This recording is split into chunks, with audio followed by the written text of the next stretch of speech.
We know that last year, Bryce Young had an awful rookie season. He was set up to fail. He didn't have good coaching. He had a bad supporting cast. We all know the story. It's time to put his rookie season away, and it's time to look forward to what's next, which is year 2 under Dave Canales. And I got a lot of confidence that we're going to see a way different version of Bryce Young in 2024 compared to what we saw in 2023. This is going to be the arrival of King Bryce.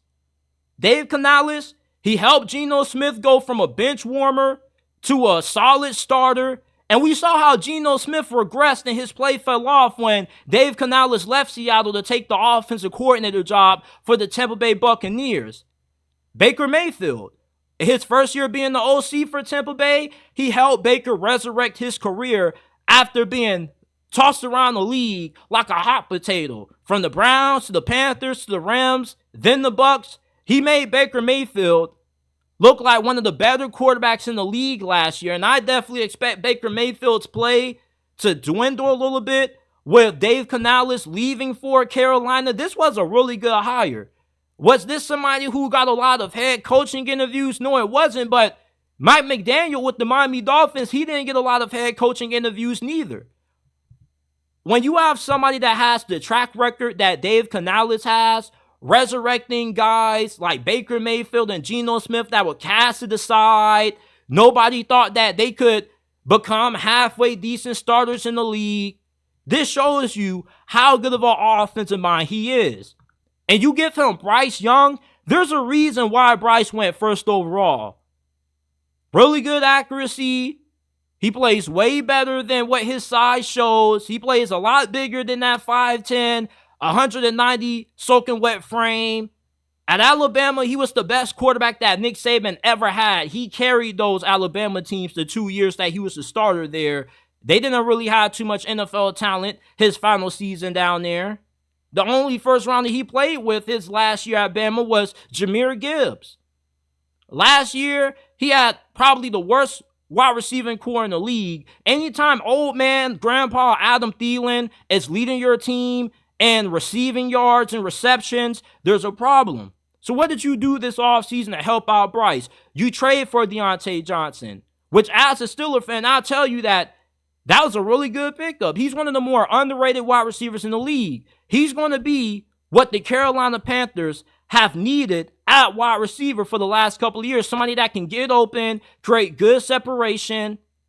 He has potential to be a very good number 1 target for Bryce Young this year. Xavier Legette, you drafted him in the first round this past year's draft. He was a top 7 wide receiver on my board. He could have a really good rookie season. You look at how athletic he is, how much athleticism he has, especially when it comes to being able to run guys over after the catch. He also has the ability to go up and win those 50-50 balls downfield. You get Jonathan Brooks, Jatavion Sanders. You improve the interior of your offensive line. This is going to be a way better team that we see out of Carolina this season. And I don't expect this to be one of the worst teams in the league this year. Dave Canales, he may be inexperienced as a head coach, but we know when it comes to getting the most out of his quarterbacks, he's able to maximize that position. We've seen it with Geno Smith and Baker Mayfield. That's his resume, and that's a damn good rap sheet to have. Only 1 year being the OC, you take Baker Mayfield from being a misfit, a cast-off who nobody thought had anything left in the tank, to end up having a Pro Bowl caliber season. That's impressive. I believe in Dave Canales, and I expect Bryce Young to have a bounce-back year in 2024, although some wouldn't call it a bounce-back year, but I thought that Bryce Young would have been way better than what he showed us last season. But that coaching staff didn't do him no favors. They were calling the same plays. The run game wasn't there. He now has no more excuses this year. This is the year that Bryce Young has to come out, and he needs to show us why he was drafted number 1 overall. Is he ever going to be better than C.J. Stroud? Most likely not. But that doesn't mean that he still can't be a solid winning quarterback.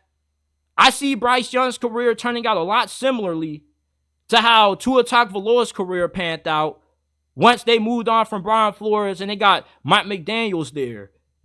What Dave Canales is going to do to set Bryce Young up for success is that he's going to play more to Bryce's strengths. Bryce isn't one of those quarterbacks that's going to be throwing 50-yard, 60-yard dimes downfield. He's a quarterback that's going to be a good point guard for you. He's going to get the ball out fast. He's going to be really accurate throwing the football from the short, intermediate areas of the field. He's going to throw with good anticipation, good timing. He is really good when it comes to reading defenses. And there were times when we saw that out of Bryce Young. He does have enough arm strength to make the majority of throws needed, especially in tight windows against man-to-man coverage.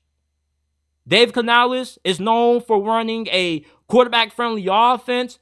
There's not a lot of plays. There's just a lot of formations, but with similar plays to make things more understandable. He runs an offense that's easy for his players to learn. And I could see Bryce Young having a really good season year or two under Dave Canales. Now, is this going to be a playoff team with how their schedule looks? Probably not. They are going to have to beat a couple of good teams if they want to get into the postseason, but you talk about a team that only won a handful of games last year. I could see them going from a 2-win team, 3-win team to possibly a 7-win, maybe 8-win team in 2024. This division isn't that tough. Bryce Young, if he ends up having a better season than what he had last year, and he actually shows a lot of flash. Remember Trevor Lawrence? Once they got rid of Urban Meyer, year or two, he ended up popping off under Doug Peterson. And we end up seeing Bryce Young play at least a top 12 level, he's going to be better than nearly every quarterback in the NFC South.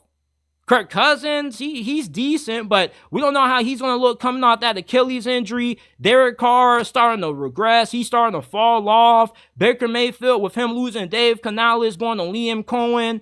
I don't see Tampa Bay making it back to the playoffs this year. I just don't see Baker Mayfield as a long-term starting quarterback in this league.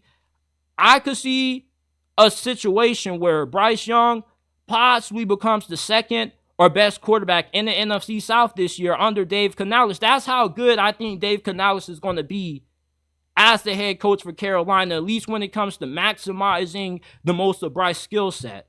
I'll be extremely surprised if Bryce Young doesn't end up panning out for the Carolina Panthers. Shout out to everybody in the chat. My guy M Spark says, not sure if Prince Young has enough talent around him. He may have a few years. Maybe he can. Losing Johnson was a butt piece, but he was a head case. I don't think Deontay Johnson was that big as an issue as what Steelers fans make him out to be. Every wide receiver is going to get frustrated when you got bad quarterback play. I didn't see Deontay Johnson being frustrated when Mason Rudolph was throwing passes.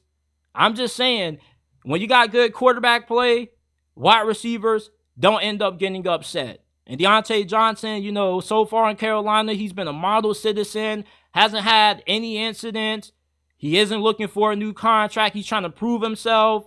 And the Steelers still don't have a good replacement for Deontay Johnson. They're still banking on trying to get Brandon Ayuk.